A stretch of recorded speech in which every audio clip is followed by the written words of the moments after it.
में पेशी के लिए लाए गए कैदी अमित सिंह की हत्या मामले में बड़ा खुलासा हुआ है। इस मामले में बिहार पुलिस के एक एएसआई और एक सिपाही के शामिल होने की बात सामने आई है। मामले में बिहार के एएसआई राम अवतार राम और सिपाही ताबिश खान को जेल भेज दिया गया है। आपको बता दें कि चंचल कोठारी अपहरण कांड में पेशी के लिए कैदी अमित सिंह को देवघर कोर्ट लाया गया था, जहां वकील के चैम्बर में अमित सिंह की हत्या कर दी गई थी। इस मामले में जांच के लिए एसपी ने 2 जांच टीम का गठन किया था, जिसमें दोनों पुलिसकर्मियों पर साजिश में होने के पुख्ता सबूत मिले थे। देवघर पुलिस की जांच रिपोर्ट पटना एसएसपी को भेज दी गई है। पूरे मामले में आगे की जांच जारी है।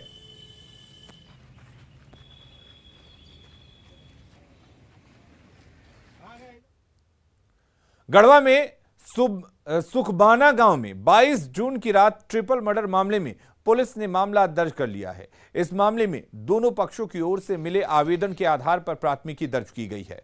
घटना के बाद मृतक विमल के भाई ने प्राथमिकी दर्ज कराई थी, जिसमें 9 लोगों को आरोपी बनाया गया है।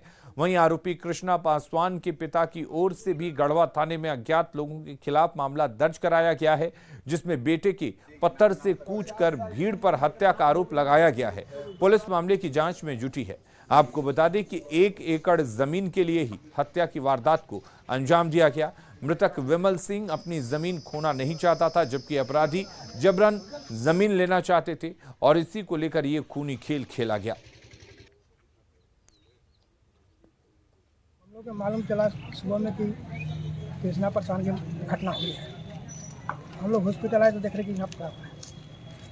और क्या जानकारी हुई, कहाँ गए थे, कैसे हुआ ये सर आपकी भिखू पासवान जो है वो शाम को आया था और का बात विचार क्या नहीं बता सकते हैं। अब हम मार्केट चले गए, मार्केट से आए 7 बजे 8 बजे। मैंने ये घटना आप लोग को सुबह पता चला? सुखबाना हत्याकांड में मृतक विमल सिंह के परिजनों के द्वारा लिखित आवेदन पर एफआईआर दर्ज किया गया है। इसमें शामिल अभियुक्तों के विरुद्ध और 2 अपराधकर्मी जिन्होंने हत्या कारित किया था, उनके परिजनों के बयान के आधार में अज्ञात के विरुद्ध, अज्ञात ग्रामीणों के विरुद्ध मामला दर्ज किया गया है। जांच किया जा रहा है। सर, घटना से कुछ बरामद भी हुआ क्या? घटनास्थल पर पिस्टल और अपराधियों के पास से, मृतक अपराधियों के पास से जीवित कारतूस आदि बरामद। गिरिडीह में बिरनी प्रखंड के भलुआ गांव में बीती रात शहजाद अंसारी के घर में डकैती की घटना हुई। डकैती के दौरान दहशत फैलाने के लिए घर के आंगन में विस्फोट भी किया गया, जिससे घर के मालिक के साथ ही पड़ोसी भी भयभीत हो गए। रात करीब 2 बजे घर में दाखिल हुए नकाबपोश अपराधियों ने इस घटना को अंजाम दिया। पीड़ित परिवार ने थाने में आवेदन देकर अपराधियों के खिलाफ कार्रवाई की मांग की है। करीब 20 मिनट तक लूटपाट के दौरान लोगों को अपराधियों ने बंधक बना लिया था और करीब 1.5 लाख के जेवरात साथ लेकर गए और घर के बाकी सामान को भी लूट लिया।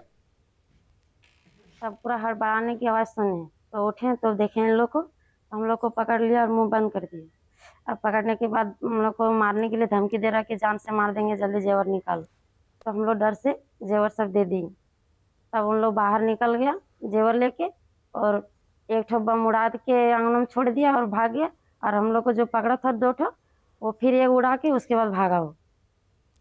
बोकारो की हाउसिंग कॉलोनी की किस्मत राज्य के गठन के बाद भी नहीं बदल सकी है। यहां तत्कालीन बिहार सरकार की ओर से 1980 में बोकारो सहित कई शहरों में हाउसिंग कॉलोनी का निर्माण कराया गया था।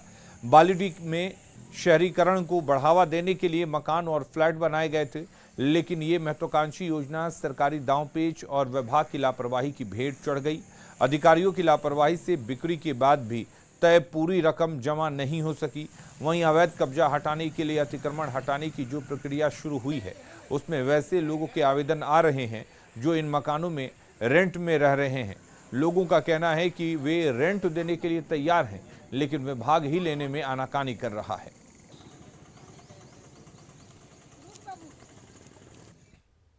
अलॉटमेंट के बाद भी काफ़ी डर लगा हुआ। हम लोगों को एग्रीमेंट किया गया, अलॉटमेंट किया गया, सारा कुछ हुआ है, लेकिन उसको लगता है कि एक बार नोटिस दिया कि आप वो जो अलॉटमेंट है वो सही तरीके से नहीं किया गया है। और हम लोग हर समय भयभीत रहते हैं कि मतलब जब रेंट नहीं लिया जा रहा है तो हर समय भयभीत है। वही जो खाली करने का आदेश आता है उस पर हम लोग घबरा जाते हैं, क्योंकि यहाँ हम लोग 30 साल से रह रहे हैं इस घर में। सारे बच्चे पढ़े लिखे बड़े हुए। देवघर में श्रावणी मेले का आयोजन 2 साल बाद हो रहा है।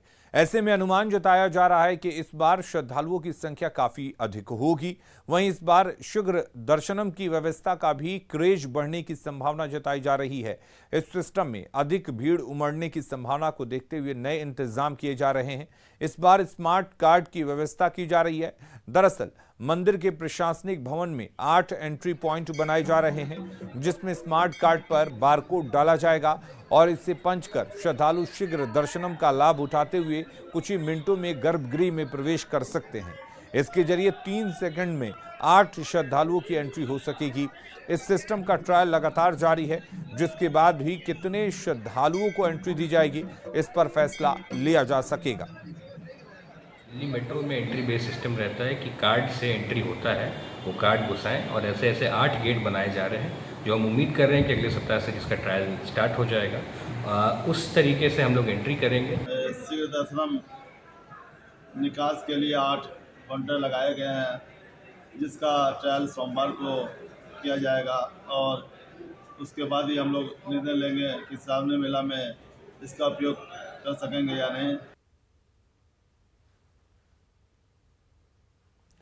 तो शीघ्र दर्शनम की नई व्यवस्था की जा रही है ताकि श्रद्धालुओं को ज्यादा से ज्यादा संख्या में गर्भगृह में पहुंचने का मौका मिले। क्योंकि 2 साल बाद इस बार श्रावणी मेले लगाए जा रहे हैं, तो जाहिर सी बात है कि भीड़ इस बार ज्यादा होगी। दुमका की बहादुर आदिवासी बालाएं अग्निवीर बनकर देश की रक्षा करना चाहती हैं। एकलव्य स्कूल में चल रहे एनसीसी कैंप में अनुभवी एनसीसी अफसरों की देखरेख में आदिम पहाड़ी बच्चियों को निशानेबाजी की ट्रेनिंग दी जा रही है, जो उन्हें उनके सपने के बेहद करीब ले जाने का रास्ता दिखा रही है।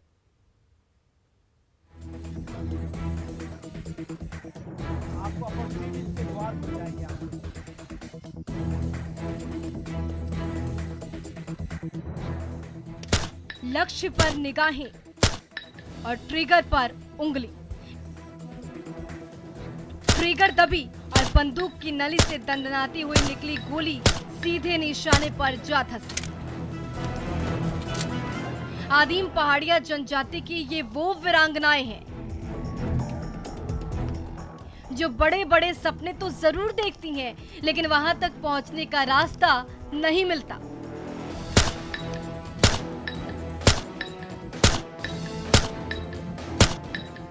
पर जब से काठजोरिया के एकलव्य स्कूल में एनसीसी का कैंप लगा, तब इन बहादुर बालाओं की निगाहें अपने लक्ष्य पर टिकी हुई हैं और उसे भेदने के लिए वो धाए धाए फायर किए जा रही हैं। इन सब का एक ही मकसद है, अग्निवीर बनना और देश की सरहदों की हिफाजत में दिन रात डटे रहना।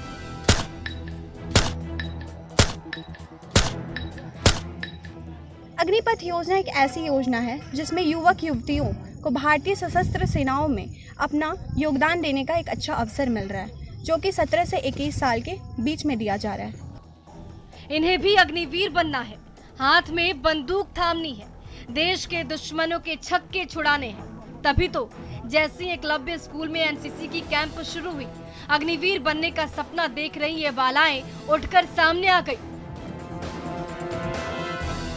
इरादे बुलंद किए, सिर पर एनसीसी की टोपी पहनी और काबिल अफसरों की देखरेख में निशानेबाजी का अभ्यास शुरू कर दिया। एनसीसी की कड़ी ट्रेनिंग और फायरिंग की प्रैक्टिस से इन बेटियों के हौसले तो बुलंद हो ही रहे हैं। अग्निवीर बनने का सपना भी सच होता नजर आ रहा है। आप समझिए, पहले किसी के बहकाव में मत आइए और इसका एडवांटेज लीजिए। आप मैट्रिक दे रहे हैं और आपको नौकरी मिल रही है, ऐसा अवसर देगा जवानों के लिए, युवक और युवतियों के लिए। इवन एयरफोर्स और नेवी ने युवतियों के लिए भी ये अग्निवीर नाम की स्कीम खोल दी है। तो ये सबसे बढ़िया मौका है उनको ज्वाइन करने का और भारतीय सशस्त्र सेनाओं में अपना योगदान देने का। तो वो दिन दूर नहीं जब झारखंड की ये जाबाज बेटियां अग्निवीर बनेंगी। भारतीय सेना की वर्दी पहनकर सरहदों पर डटेंगी और जो कोई दुश्मन हमारी ओर नजरें उठाने की कोशिश करेगा, ये बहादुर बेटियां उनके छक्के छुड़ाने में पीछे नहीं हटेंगी।